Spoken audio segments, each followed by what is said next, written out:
अगर school trip पर रात के 3 बजे आपका दोस्त अचानक उठकर खिड़की के बाहर देखने लगे और धीरे से कहे वो हमें देख रही है, लेकिन जब आप खिड़की के बाहर देखें तो वहां कोई नहीं हो और अगली सुबह वही दोस्त गायब हो जाए, तो क्या आप उस ट्रिप को कभी भूल पाएंगे?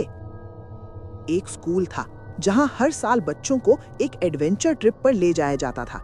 इस बार ट्रिप एक पुराने पहाड़ी गेस्ट हाउस में थी जो घने जंगलों के बीच बना हुआ था। उस जगह के बारे में एक अजीब बात थी। गांव वाले कहते थे कि वहां रात में रुकना अच्छा नहीं होता, लेकिन बच्चों को इन बातों से क्या फर्क पड़ता। उनके लिए तो ये सिर्फ एक मजेदार ट्रिप थी।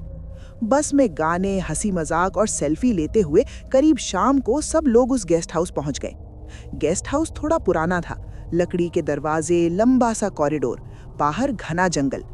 टीचर ने सबको कमरे दे दिए। राहुल और उसका सबसे अच्छा दोस्त अर्जुन एक ही कमरे में थे।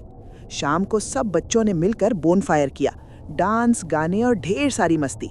लेकिन बोनफायर के दौरान एक बुजुर्ग चौकीदार बच्चों के पास आया और बोला, बच्चों, रात के बाद खिड़कियां बंद रखना और अगर 3 बजे के बाद कोई आवाज दे तो दरवाजा मत खोलना। सब बच्चे हंसने लगे।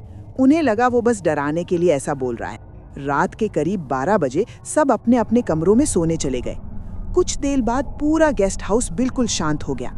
लेकिन रात के करीब 3 बजे राहुल की अचानक नींद खुली। उसे लगा जैसे कोई धीरे धीरे चल रहा हो। कॉरिडोर में कदमों की आवाज आ रही थी, टक टक टक। तभी उसने देखा अर्जुन अपने बिस्तर से उठकर खिड़की के पास खड़ा था। वो बिल्कुल चुप था और बाहर अंधेरे में घूर रहा था। राहुल के रोंगटे खड़े हो गए। उसने डरते हुए खिड़की के बाहर देखा, लेकिन वहां कोई नहीं था।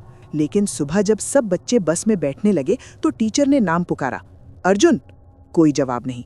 टीचर और राहुल कमरे में गए। कमरे का दरवाजा खुला था और खिड़की भी पूरी तरह खुली हुई थी। कमरे के फर्श पर गीली मिट्टी के छोटे छोटे पैरों के निशान थे, जो खिड़की से अंदर आए थे और फिर अचानक गायब हो गए। लेकिन आज भी जो लोग उस रास्ते से गुजरते हैं कहते हैं कि रात के 3 बजे गेस्ट हाउस की टूटी हुई खिड़की के पास एक लड़का खड़ा दिखाई देता है और उसके पीछे अंधेरे में कोई और खड़ा होता है जो धीरे से कहता है, चलो, ट्रिप अभी खत्म नहीं हुई,